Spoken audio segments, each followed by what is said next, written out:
Selamat datang, para penjelajah waktu dan pecinta misteri. Sebelum kita membuka tabir cerita dari masa lalu yang penuh teka-teki ini, tekanlah tombol like dan subscribe sebagai tanda bahwa kalian siap menyusuri lorong-lorong sejarah kuno dan mitologi yang terlupakan. Bersiaplah, karena perjalanan kita akan segera dimulai.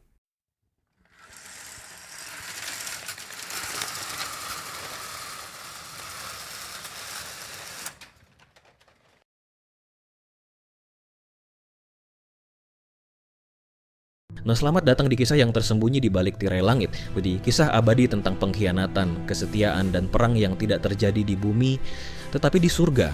Ini bukan sekadar cerita, ini adalah awal dari konflik kekal antara terang dan kegelapan. Sebelum waktu seperti yang kita kenal dimulai, sebelum bumi dibentuk dan manusia diciptakan, ada kerajaan abadi yang tak terlihat dimensi surgawi. Di sana, Tuhan memerintah dengan kemuliaan yang tak terbayangkan, dan ribuan malaikat mengelilingi tahtanya.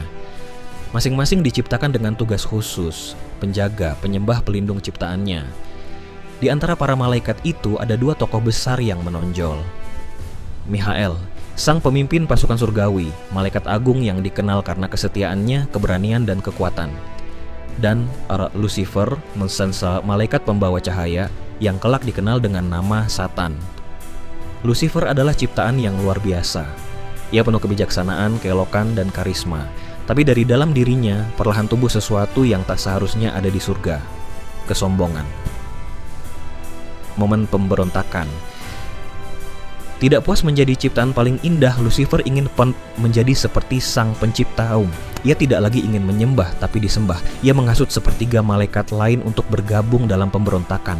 Sebuah rencana kelam disusun diam-diam di tengah paduan pujian surgawi, dan ketika rencana itu pecah menjadi tindakan, langit tidak lagi damai. Untuk pertama kalinya ada perang di surga. Kitab Wahyu pasal 12 menggambarkan peristiwa ini. Maka timbullah peperangan di sorga. Mikhael dan malaikat-malaikatnya berperang melawan naga itu, dan naga itu bersama malaikat-malaikatnya melawan mereka. Pertempuran besar Michael dan Satan. Pertempuran itu bukan seperti peperangan dunia. Ini adalah pertempuran kehendak, kekuatan spiritual, dan kebenaran melawan kebohongan. Di satu sisi, Mikhael memimpin pasukan surgawi dengan semangat kebenaran. Di sisi lain, Lucifer dengan kekuatan retorika dan kemarahan berusaha merebut takhta yang tak pernah menjadi miliknya. Visualnya tak bisa digambarkan dengan kata-kata manusia. Langit yang bergetar, cahaya yang saling bertabrakan, sayap-sayap api, dan suara teriakan para makhluk surgawi memenuhi ruang kekekalan. Dan akhirnya kemenangan berpihak kepada terang. Lucifer dikalahkan, tapi bukan dihancurkan. Tuhan dalam keadilannya tidak menghancurkan Lucifer. Sebaliknya ia dan para pengikutnya diusir dari surga, dilempar ke suatu tempat yang belum dikenali, yaitu bumi Ia dilemparkan ke bumi dan malaikat-malaikatnya dilemparkan bersama-sama dengan dia. Langit kembali bersih dari pemberontakan, tapi bumi akan menjadi medan baru. Satan kini terjatuh tetapi tidak menyerah. Kekalahannya di surga bukan akhir, itu adalah awal dari rencana barunya, membalas kekalahannya dengan menyesatkan manusia, ciptaan yang dikasihi Tuhan. Dan Mikhael, ia tetap menjadi pemimpin pasukan surgawi, pelindung umat manusia, dan simbol kemenangan atas kejahatan. Di pertempuran pertama telah berakhir, tapi peperangan belum usai. Mikhael menang di langit, tapi Satan kini beralih ke bumi, di mana kita, manusia, menjadi bagian dari kisah ini.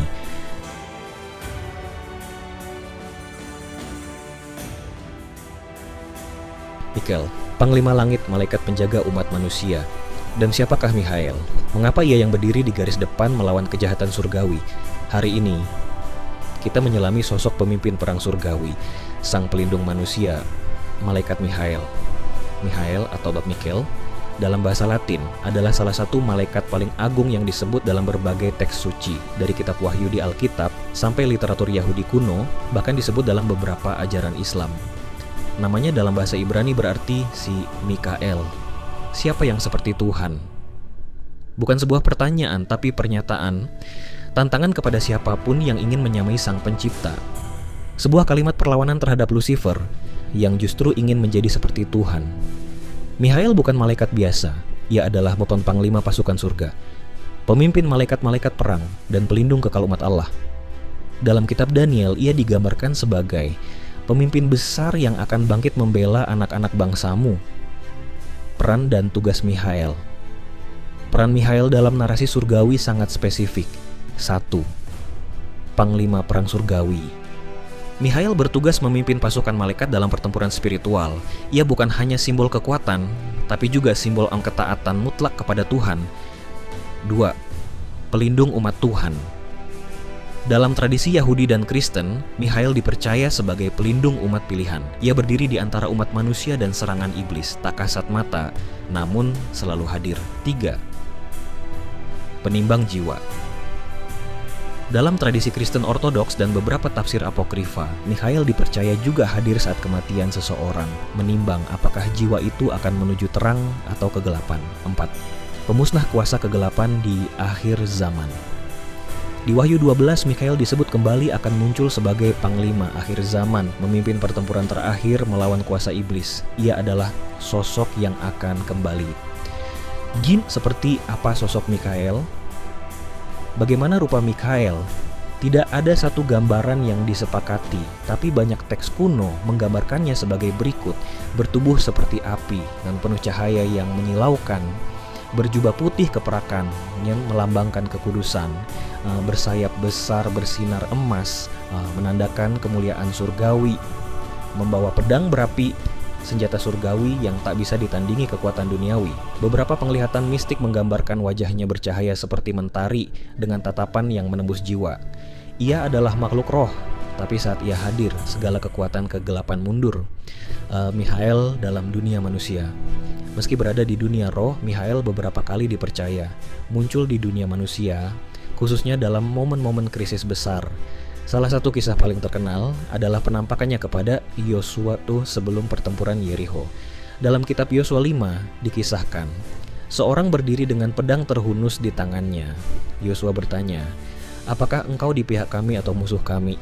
Dan malaikat itu menjawab, "Aku adalah panglima bala tentara Tuhan." Itu adalah Mikhael.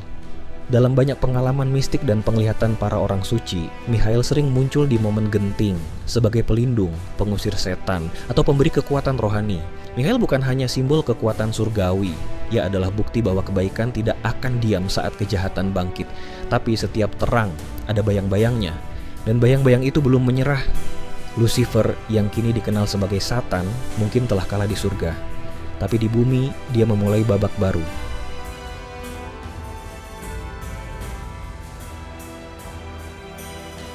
Satan, sang pemberontak dan sumpah kegelapan di bumi. Ia pernah bernama Lucifer, dan malaikat cahaya yang dikagumi surga. Tapi kini ia dikenal dengan nama lain, Satan, si penyesat, si musuh. Di 2 episode sebelumnya, kita menyaksikan pertarungan besar di surga, di mana Mikhael sang malaikat agung menang, tapi cerita tidak berakhir di langit.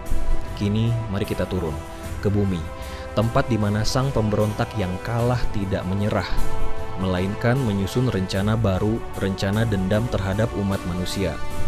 Mengapa Lucifer memberontak? Lucifer dalam bahasa Latin berarti pembawa terang, diciptakan dengan keindahan, hikmat, dan kehormatan luar biasa. Kitab Yehezkiel 28 dan Yesaya 14 menyebutnya sebagai kerub yang diurapi, sempurna sejak hari penciptaanmu, dan penuh hikmat dan keindahan. Tapi justru dari kesempurnaan itu muncul benih kehancuran. Engkau berkata dalam hatimu, "Aku hendak naik ke langit, aku hendak mendirikan takhtaku di atas bintang-bintang Allah. Aku hendak menyamai yang maha tinggi." Yesaya 14:13-14 kesombongan. Lucifer tidak lagi ingin menyembah Tuhan, ia ingin mengambil posisinya. Pemberontakannya bukan hanya tindakan pengkhianatan, ia adalah deklarasi perang terhadap ketetapan ilahi. Ya, kejatuhan dan pengusiran. Ketika Lucifer menghasut sepertiga malaikat untuk bangkit bersama dirinya, langit bergemuruh. Mikhael dan para malaikat setia melawannya dan menang. Lucifer dikalahkan, tidak dihancurkan, tetapi dibuang ke bumi.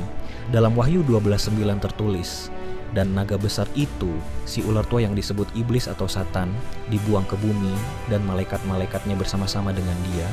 Langit dibersihkan, tapi bumi menjadi arena baru." Satan tahu ia tak bisa menjatuhkan Tuhan, maka ia memilih untuk menghancurkan ciptaan yang paling dikasihinya, manusia.